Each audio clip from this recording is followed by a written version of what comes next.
Hārdijs Lediņš. Unikāls mākslinieks, 20 gadus darbodamies gan avangarda mūzikā, akciju un multimēdiju mākslā, kopā ar dombiedriem radījis daudzus talantīgus darbus. Viņš būdams visa centrā aizrauj un piesaista visus līdzdarboties un līdzdomāt gribētājus, pats neuzspiežot savu viedokli.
Московский Кремль. Здесь билеты продаются сейчас для вас. Мы начинаем экскурсию по территории Московского Кремля. По территории Московского Кремля. В Кремль приглашаем.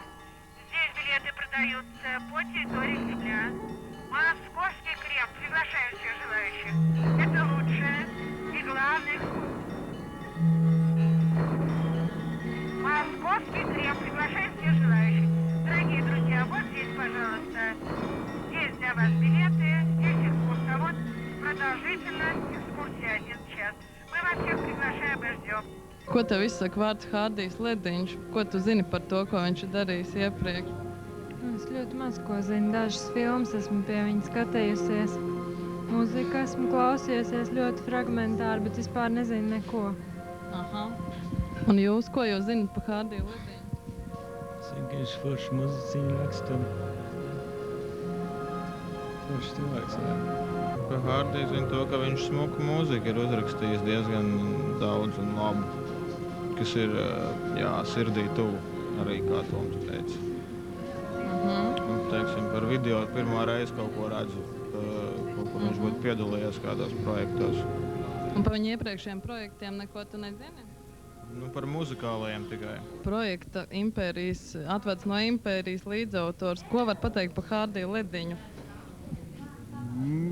Ārkārtīgi unikāls mākslinieks Latvijas situācijā.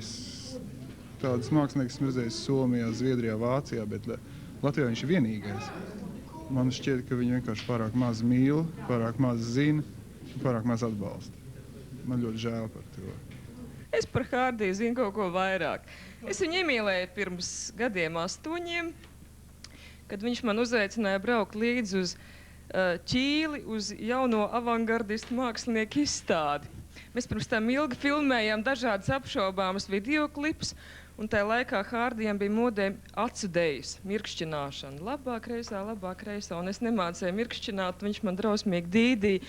Un es biju niknis, prasīju, ko tas nozīmē un vispār, kam tas ir vajadzīgs. Un es nekādīgi neizpratu vienkārši lietu, ka Hārdijs ir latviešu avangarda tēvs un nevajag uzdot muļķīgus jautājumus, vajag darīt to, ko viņš saka. Es nezinu, vai visi to zina, cik daudz kasetes Hārdijs ir ierakstījis, tūkstošiem.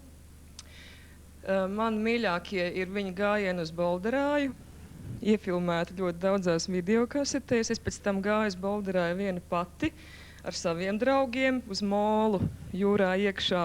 Mēs izdomājām, ka jāiet uz Bolderāju kopā ar Juri Boiko, jo es dzīvoju vienā pusē Bolderājas dzelzceļam, un Juris Boiko dzīvoja otrā pusē Bolderājas dzelzceļam.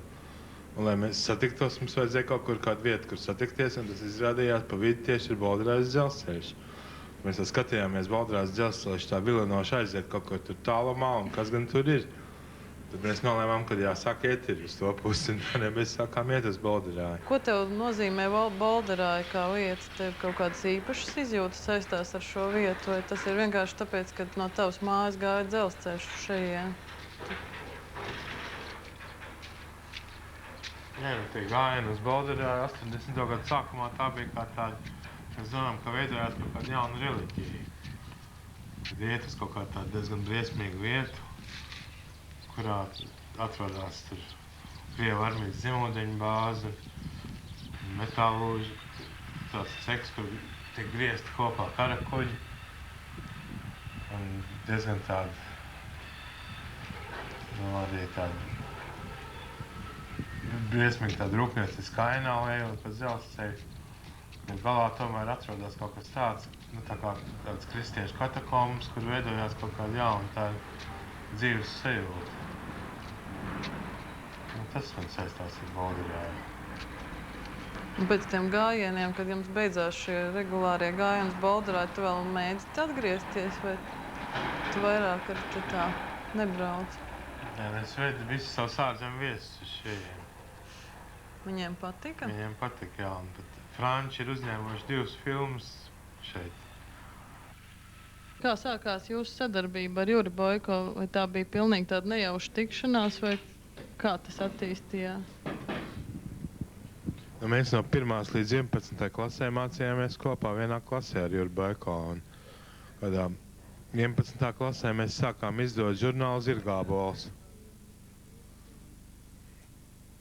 Un tā bija pirmā mūsu sadarbība, kas toreiz beidzās ar Valsts drošības komitejas iejaukšanos. Mums konfiscēja visus žurnālu numurus. 70. gados mēs ierakstījām mājās tādas avangarda mūzikas projekts. Un 82. gadā mēs nodibinājām Nebijušu sajūtu restaurēšanas darbnīcu. Tā 80. gadu vidū, kad gaisā lidinājās ļoti daudz tādas labas idejas un vajadzēja tikai viņas noķert. Atšķirībā tagad no 90. gadu vidus, kad tās idejas ir jāmeklē, kaut kur jārakņājās, bet toreiz viņas vienkārši peldēja gaisā. Un mēs ar Juri Boiko attīstījām šo ideju tālāk līdz doktora Enes ar binokulāro deju kursiem. Tas parādījās binokulāro deju projekts gan mūzikā, kur bija apmēram 10 dažādas binokulārās dejas, ieskaitot arī 3. acis dejas un acis zīlīšu dejas un acis plakstiņu dejas. Un katrai šai dejai bija sava choreogrāfija. Un šīs dejas kļuva populāras arī Vācijā, kur notika vairāk performance ar acu dejām. Diemžēl šis projekts nav attīstījies tālāk, bet iespējams, ka pateicoties internetam, varbūt mēs viņu attīstīsim tādā globālā līmenī.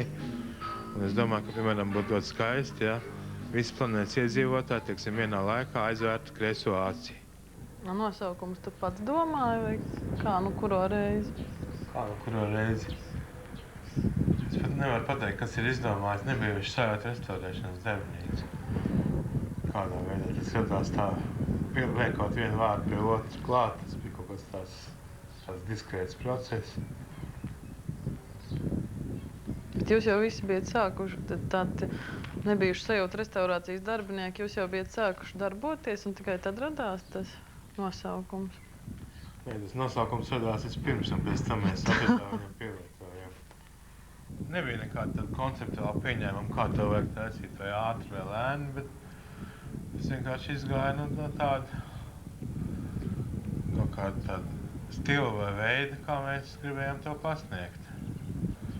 Un varbūt arī tas bija nozīmīgi, ka galvenais tur tomēr bija, nevis mēs domājam par kaut kādu rezultātu, bet tas ir tāda īpaši radoša gandarījuma deva tas pats process, kurā tas viss notika.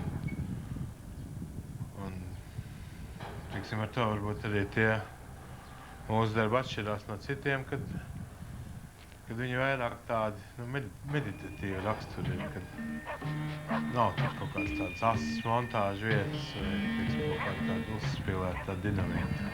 Kā ir, piemēram, tie cilvēki ap tevi, visi apkārt tie draugi, kuriem tu taisīsi kopā visas akcijas un filmēs, kā tu viņus tās, vienkārši tu tās satiec, viņi paši pie tevis atnāk vai kā rodās šie kontakti viņiem?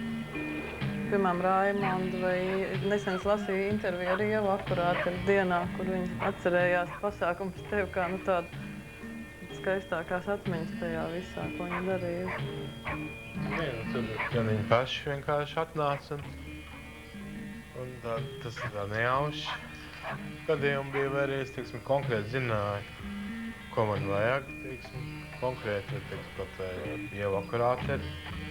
Es arī centos ar viņu iepazīties un uzaicināt uz saviem projektiem.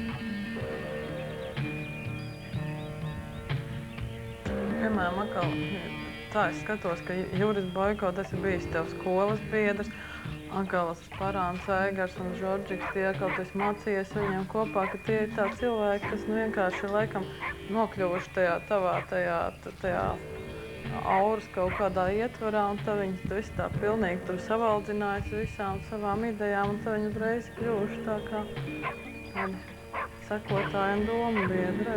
Neatceru. Varētu teikt, ka gan es viņus viens savaldināju, bet varbūt viņi arī mani savaldināja. Tas ir tāds apusējs process. Tā filma, viņai tad divējādi nozīme. Viens ir tas, ka tas bija tāds mums cikls. Pa gadu laikiem sākumā bija ziemā aizbēga ilgas vulkāna sapņi. Pēc tam bija pavasara tecīla, un tas bija tāds uz pavasara un vasaras robežas. Tās trešais šī cikla darbs, un otra nozīme bija tāda, ka tas bija domāts izstādēji, latviešu mākslas izstādēji Brēmenē. Mūsu video instalācijā, un tur vajadzēja kaut ko tādu, kas ilgstoši varētu darboties. Teiksim, pat viņi varētu izslēgt un ieslēgt no jauna, un tad tas darbs neko nezaudētu. Tas ir tāda veida, tā kā, teiksim, kaut kāds kamīns, kur var ilgi skatīties un visu laiku skatīties un nenovērst acis un vienalga viņš neapnīk, kā viņš deg. Vāciešiem tas likās, ka tas ir pārāk lēni. Kad vajag kaut kādu dinamiku un ritmu lielāku, jo vāciešiem ir citādi pieeja video mākslā, bet savukārt franči to novērtē ļoti atzinīgi. Ir īpaši mūzika, kas tur skan fonā. Tas ir atkarīgs no tās mentalitātes klausītājiem. Kādā veidā atrodās tās vai citas valsts, teiksim tā, video mākslas uztveri tajā brīdī. Un latvieši ko par to domāja? Pēc salīdzinājuma frančiem un vāciešiem. Latvieši neko neteica, kā parasti. Pateicoties filmai Ābeļdziedi, kas iepatikās frančiem, Francijas ārlietu ministrijas multimēdiju birojām, man uzaicināja uz Parīzi, un tur bija jāuzfilmē tāda Parīzes dienas grāmata. Es tur tā ilgi domāju un staigāju pa Parīzi, ko es varētu tur uzfilmēt, un es negribēju filmēt tur tādas pastkartīšu skats ar Eifeļa torni un Parīzes Dievmātes katedrāli. Es izdomāju, ka Parīzē tad ir jārealizē kāds no Binokulāro D projektiem. Un tad arī tas notika, kad radās filma Parīzes Binokulārā D, kurā ir daži franču aktieri, kuriem es iemācīju pareizā ritmā mirkšķināt acis.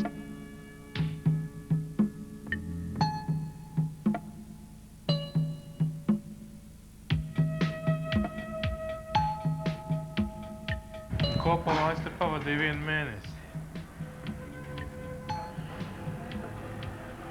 Sākumā tur vienkārši staigājot apkārt un meklējot tās filmēšanas vietas.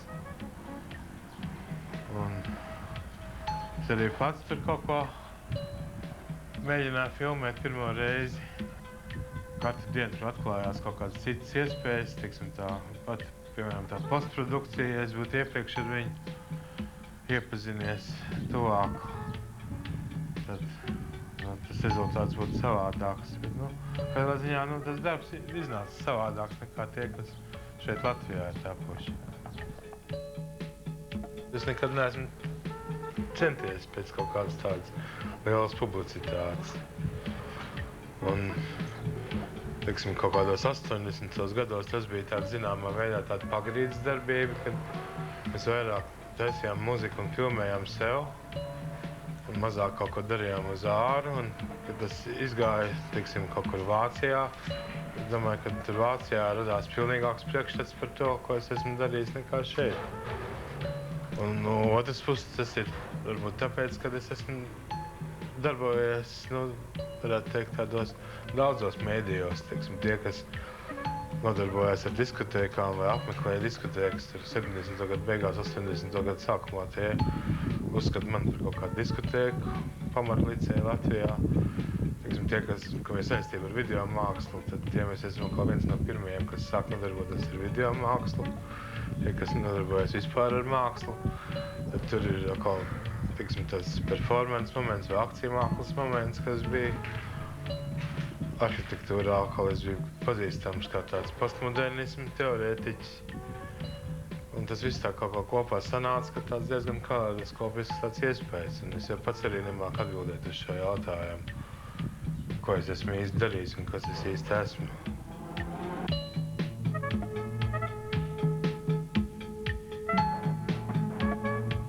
Hadi, tā opera, kas tagad būs septembrī, ko varēs apskatīties ar visi pārējie, tas izskatās, ka tas tāds lielākais, tāds lielformāta darbs, lielākā formāta, kāds tev bijis, tā ir? No opera tomēr. Varbūt, teiksim, viņš ir lielākās formāts tādā laika ziņā, kas ir aizņēmis visvairāk laiku. Un cik ilgi jūs strādājat pie tā ar Kasparu? Kādus pāris gadus, laikam, iznāk tā. Un kā, piemēram, visi tie tēli, kas darbosies operā, viņi tādi samērā īpatnēji un tādi, tur ir gan tādi transcendentāli tēli, gan pilnīgi vienkārši cilvēki. Kā radās tie tēli? Tas arī bija tā nejauši vai tas tāda programmatiska tāda pieeja visam? Nē, tie tēli atnāca vienkārši paši no sevis. Viņi vienkārši, tur tie tēli arī, viņi tā parādījās kaut kā, nebija nekādas iepriekš izvirzītas programmas, kas tur varētu būt. Vienkārši tā sēžot un pārspriežot to visu un domājot par to, viņi vienkārši, vai kāds no tēliem atnāca, teiksim, sapnī, tik nosapņots, cits atkal no kaut kādas literatūras avotiem. Un tie tēli jau visu laiku mainījās, un viņi vēl tagad nav tā nostabilizējušies, kad viņi es nevaru pateikt, ka tieši visi tie tēli, kas šobrīd ir, tie būs arī gala rezultātā.